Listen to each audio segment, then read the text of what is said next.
in an early stage business. You're doing something hard, and the fact that it's hard is partly why you're doing it. People be scared of their own brain and frightened of what it's going to do. Like, we have the control. We get to decide. My therapy days are long gone. Yeah, I'm just fascinated with the brain, I suppose, and it's an amazing thing that dictates how we operate in this amazing universe that we're in. Imagine a future version of your superhero self or something like that.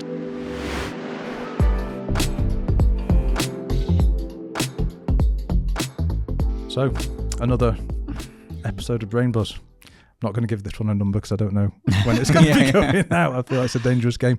I also feel like this one could be quite emotional. Maybe. I can feel myself welling up already. It's bad timing as well later in the afternoon. I know, I'm just tired, basically. We're vulnerable here. Exactly. Emotionally vulnerable. Constantly. Yeah, this one, there's just one word. Why? You could read into that all sorts of things, actually. But yeah, why are we doing what we're doing? Personally, not so much as a business, actually. We don't want to get into a big kind of sales pitch.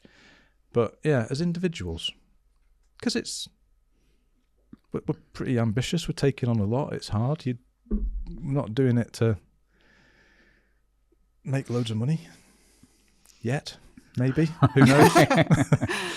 But yeah, no, it's hard. So there's got to be something else, and it's not for me. That's definitely changed over the last 3-4 years of FC Labs, because originally it was just purely been a marketing guy, and actually people often say, sorry, I've gone into straight away talking about myself, but it sort of sets the scene a wee bit maybe for FC Labs, and then why we're all involved.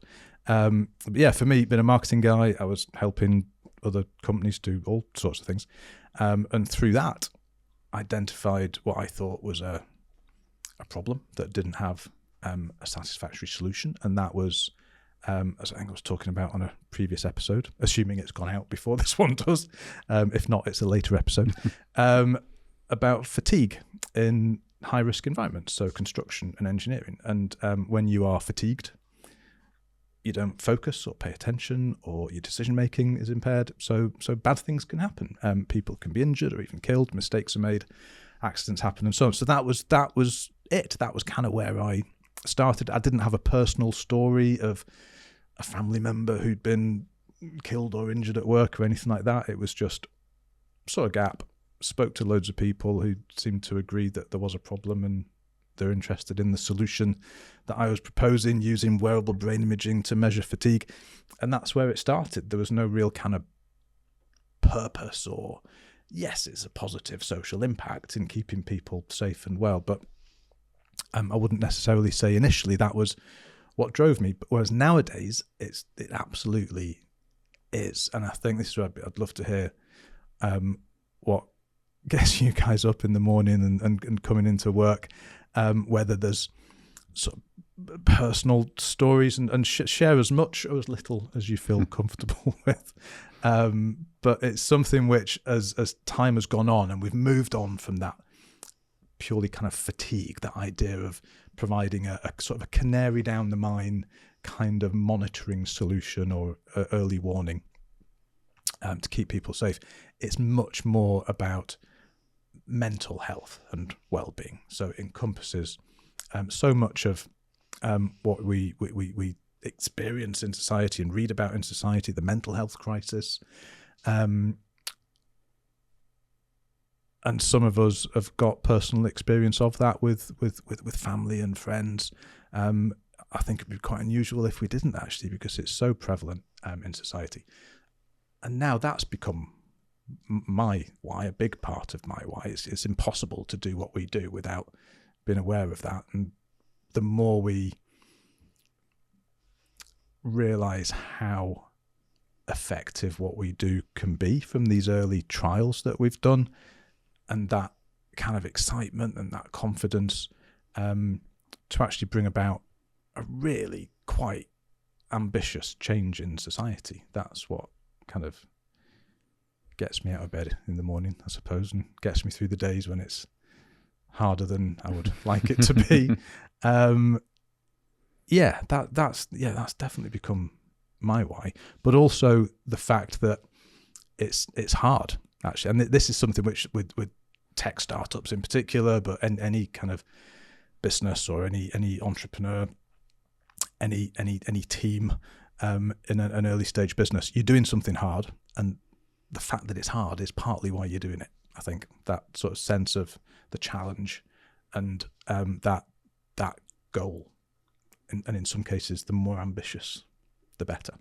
And I think that's a big part of what inspires me too.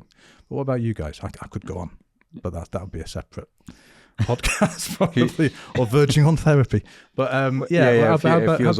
Like therapy here. No, it does a bit actually. My therapy days are long gone. I know. There's a story there, isn't there? Yeah. Well, I don't think we have time for that. So, but obviously, well, it comes from like a psychologist by background. But when I was going through a difficulty with my life, I didn't want to go and talk to a therapist about it, which I thought, that's interesting. But actually, I just wanted to. Stuff was happening and I could feel I wasn't so that great. I just wanted to make sure I was sort of fit. Like things happen, but the world still keeps moving. You still got to perform to a certain level, regardless of what's going on. So you've got to keep things moving. You've got to keep performing at a job. Otherwise, you've got other pressures and things. So when I was going through a divorce, in a new territory, I wanted to make sure I didn't feel like I needed to talk about it. Like I felt like I needed to strengthen my brain so that it could cope with this new territory and keep performing and making money so that could provide for my kids and figure out this new territory I was now on as the provider. So that's sort of where briefly my story came, this idea of sort of training your brain to get better, and the appeal for me is not in it's a big target for me to climb. The appeal for me is that my job's easy. What I do is really straightforward, but actually the idea is the beauty and the simplicity of actually the repetition of doing the same thing, actually the ripple effects of just doing that same simple thing. And that's what excites me, of just carry on just doing the same simple thing actually builds these ripples, that builds these waves and starts creating this movement, this momentum. That's the exciting bit for me. But actually the thing that I'm doing is really simple, it's really straightforward. I just tested it out before I started doing the brain fitness personal training, just tested it out with a few clients, repetition.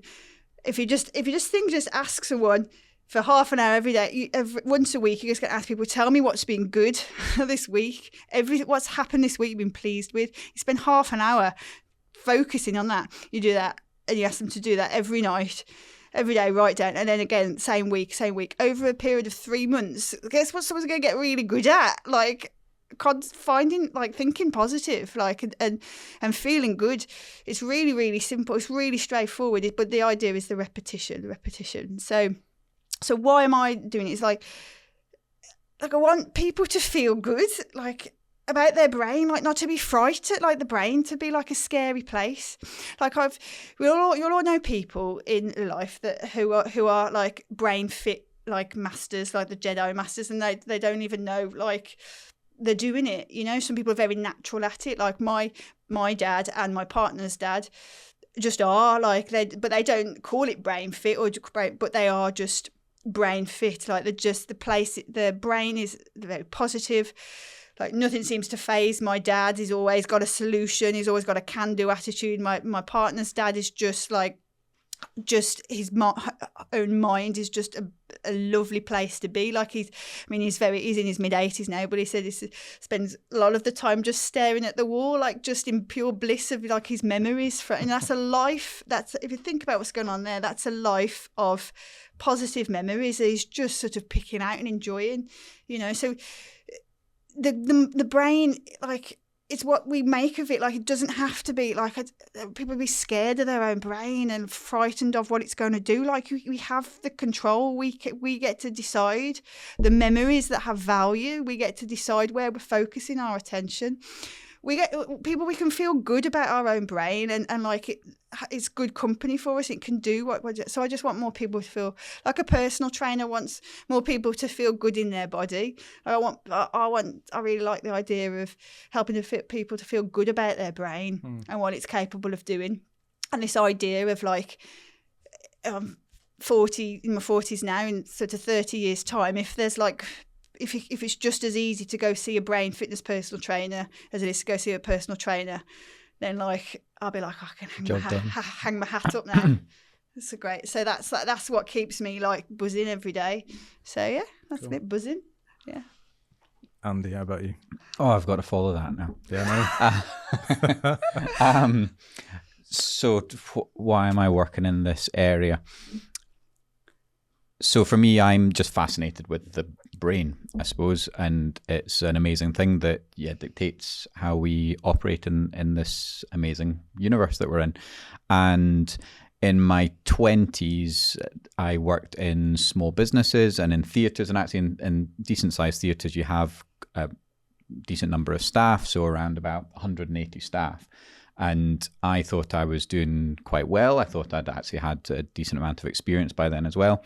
And there was a few things that happened. For instance, there was a member of staff who pulled me aside, and we had a sit down, and he said, "Why do you always ignore me, Andy?" And like it was my fault, but I never. It's not that I ignored him. It's that there was 180 staff, and on a night there would be 60 or 70 staff, and maybe I should have taken. But if I took the time to say hello to 70 staff, it would be the end of the night. So it wasn't deliberate, but there was this story that had gone on in this person's mind for months and months, and we chatted about it, and he was like, yeah, it was like 8 months ago you started to ignore me, and I don't know what it is that you did, that I've done to cause that. And like there was nothing there at all, and I was really shocked. But at the end of it, he was holding a radio, and he threw the radio at me full force, and I realised that a member of my staff, I had no knowledge of any of this that was going on for months and months, and clearly was like I was inadvertently tormenting this person, which was a horrible thing to realise. And also it made me understand that as a manager, yeah, I maybe had picked up some things along the way, but I had no knowledge really of what was going on in the minds of all my staff's brains, and it's really important for me to understand that. And a few other situations happened. So after the theatre, I went to work in pubs. Pubs are amazing places. It's like you're in the trenches, and you've got smaller teams as well, which is great. So like building up a little team of like 12 to 20 people, it's brilliant. And when in Edinburgh, in the Edinburgh Fringe, it's a crazy time, and you make lifelong friends. But then there was still, and I'm not going to go into the personal details of a member of staff, but one of the things that happened was, again, just like it just showed to me, even with these close people, how I just didn't understand what was going on out there. So I went to back to university, got a master's in psychology because I wanted to understand more about it. I came out of that master's with decent grades, but realizing that I realized how little I knew. That is about exactly the brain. how I come out. Yeah.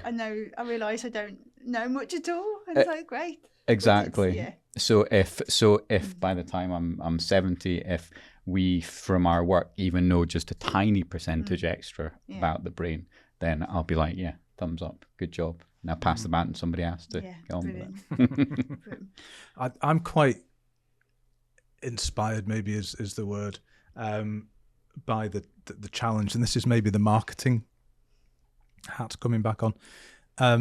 But a big part of what we're trying to do in making it as both as easy with our technology, but also as normal with the BrainFit philosophy and the language we use, and talking about brain fitness and performance rather than mental health and well-being, and just trying to remove that stigma. So basically trying to rebrand mental health. I mean, in terms of ambitious goals or missions, that's kind of up there. And that definitely inspires me. But you can see, I think through personal experience, you can see how important it is to do that. I think it's got to happen for the dial to move on this mental health crisis that we have. And I mean, there's all sorts of terms. Some people are talking about brain capital crises.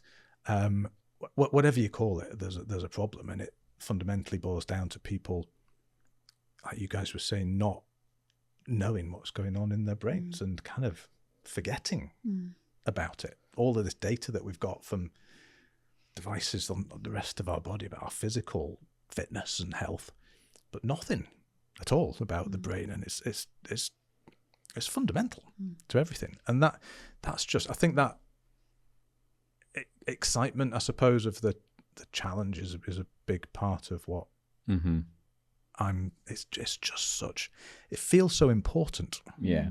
I think The challenges, and then something that you said the other week, that we decided let's not lead with it, but that should inform everything that we produce. And it was around about making the world a happier place. Yeah. Which sounds a bit fluffy, but hey, that is so important, especially in this day and age as well. And it's actually really motivational as well for us as a team to think that'd be a really nice thing to achieve. Yeah.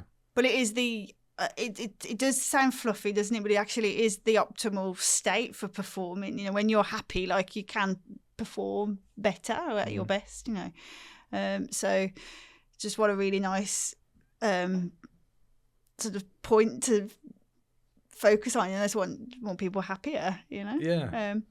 It's a difficult one, though, isn't it? Because it does sound fluffy. Like, I remember we were talking about it, and it's from a marketing point of view, it's kind of like, what are people going to think of that? It's definitely something that's getting sort of more, it's been taken more seriously. I think we even talked about actually sort of being serious about happiness, right? You know, because like it is being taken seriously. I think that the diary of the CEO chap, Stephen Bartlett, he's hiring a head of happiness. You know, I mean, it might just be sort of rebranding that, but actually, like, we're taking happiness seriously. You know, sort of. That's the priority, you know, and that's essentially what we're doing in brain fitness personal training. That has to be the dominant message. There's so many signals the brain's getting, so many things are trying to process. You've got to send, but the brain will hear the dominant message. So if you are like solid on that, like, I just want to be happy, and that isn't, and I think people mislead that. I think it has to be like, I'm bouncing off the walls, excited. Actually, it's just that sort of really like calm, peaceful feeling that like life's going my way, like, and I'm happy it could stay this way for a long time, like this, that nice calm peaceful feeling, like that's when we can really perform, you know. So trying to send that dominant message, like, you know, no wiggle room, like that. It's your choice at the end of the day. Do you want to feel good? Do you want to be happy? It's to say to people, if you're not sending that, you don't even have to believe it, you just have to want it, you know, at the start. Like, we go from there. But I think quite often we sort of get stuck. We're talking about paths and getting on like different sort of treadmills of life. Like, actually, life just passing us by before we know it. We're 70 and we're like, well, where did the time go? And like, I was miserable, you know, or this isn't the life I was meant to do, you know. Actually, I think sort of brain fitness PT in particular really sort of forces people to start asking that question. You know, don't have to necessarily have the answer, but like just start to sort of just ask the question, like, you know, no more being miserable. Like, I want to be happy. Like, I want to be happier. I want to at least. So that's sort of when that starts getting the dominant message, and the brain starts to sort of reorganize itself and starts sort of finding the solutions, you know, to move forward. I think that's we've maybe not described it in quite this way before, but I think it's a key difference with what we're trying to do, actually, is if you look at all of the other sort of mental wellness, mental well-being, mental fitness, even, it is ultimately about performance, absolutely, but so much of the language is around perform like the 1% or be better than 90% of everybody, and it's like, it doesn't need to be like that. It just, I think it pushes people away, but probably pushes more people away, pushes that 90% away, actually.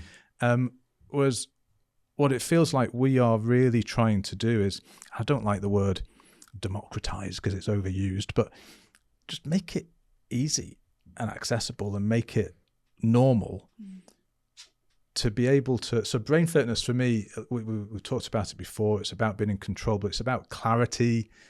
And it's about courage as well to make better decisions about what will make you happy. And that might include leaving that relationship or leaving that job, or if you decide that something really challenging is going to make you happy, then do it, like including starting a business or climbing Everest or whatever it might be. I just think that's amazing. If you can help people to get that, whatever it is that's going to make them happy, the clarity, the bravery to actually do it, whatever it is. And to not, again, we were talking about before, to not be too hard on yourself, to not compare yourself to others. And I think that's where a lot of the poor decisions come from, in those situations where you feel, again, on another episode we were talking about this, that feeling that you need, as a kid at school, you need to go to university, you need to become that accountant or that doctor or whatever it is, whether it's society or social media or your friends or your family, your parents, whoever it is, it's making you feel like that. It's so very easy, particularly in this age of social media, to think their lives look amazing, I should be trying to be like that. I need that car, that house, that career, that bag, that jacket, whatever it is. And that's quite often poor decisions. But equally, if you've got the clarity, and it actually is the thing that's going to make you happy, then that's amazing. But being able to bring that clarity and courage to millions of people, hopefully, that's amazing. It's a big goal, isn't it? But it's pretty it's pretty cool. Yeah, if we can achieve that. I think a lot of the time, though, it's like it just creeps up. Like, I think when we talk about our brains being unfit, it's like it's not a problem with your brain. I think we really wanted to, like, your brain is just doing its job. It's like it's the environment when, like, if there's too much for the brain, if we get too much all at once, it could be it could be too much for the brain. But actually what tends to happen with most of us is it just so slowly creep up over the years of just living a life that we don't want to live. And it's just that sort of level where we're just able enough to just put up with it.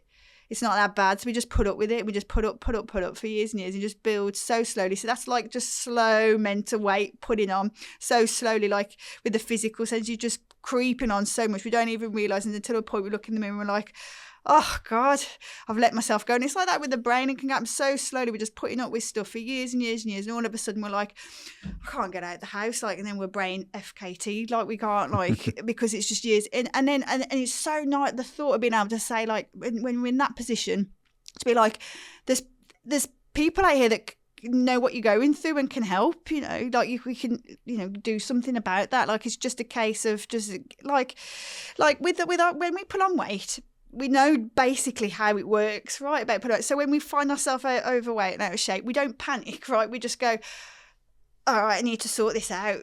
And we sort of get the idea that it's going to take a bit of time and effort, but we can do it. But we don't at the minute have that same response to the brain. We just go like, that's the way it is. Like, actually, but it's exactly the same. Like, it's the same. It takes a bit of time, but it just exactly the same.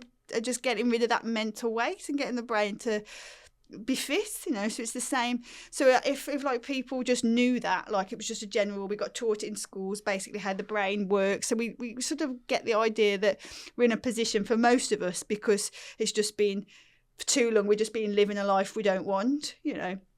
And then that's, you know, so the brain sort of, it's not performing, it's not fit. So actually we just slowly it can take a long time to figure out what it is you want, or how to, because by that point usually people are sort of in a life with responsibilities, right? So they can't figure out the way out, you know. I've got a house, I've got a mortgage, I've got like a wife I have to support, or like, you know, we're stuck in this life.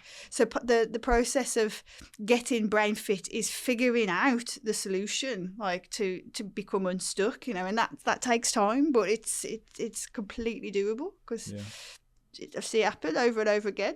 Yeah, we're just trying to do it on a massive scale. Yeah.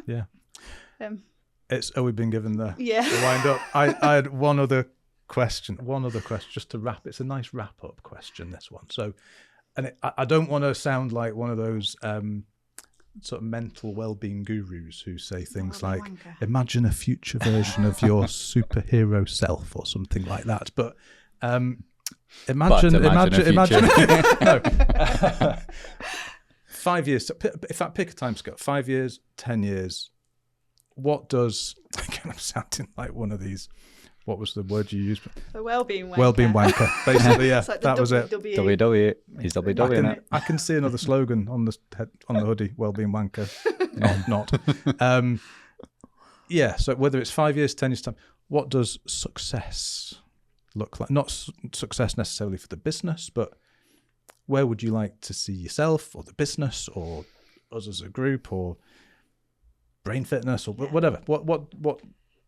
For me, I really want to see brain fitness PTs being a thing, being like like, I don't know, we're going to sort of make a start with that with our own training in brain fitness personal training when we train personal trainers to be brain fitness personal trainers. But like, I want like people to copy us. Like I want people to, you know, it to be like just like brain fitness personal trainers everywhere, you know, brain gyms, and it just, you know, so a real explosion of training courses in how to do this and just, you know, yeah, that's what I want to see. But all of them using our technology, obviously. Of course, yeah, yes. Of course. Yeah, of course.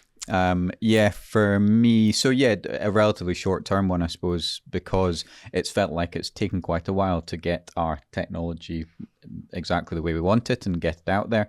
But once we do, and we have a decent number of units for people to wear, there's some amazing possibilities, and it's one of the reasons I got into it in the first place. So, for instance, we could have a theatre full of 300 people, and they're all wearing a cap. I was going to say our cap. I suppose it could be anybody's FNIRS caps, but ours will be the available ones, and the best ones and the best algorithms.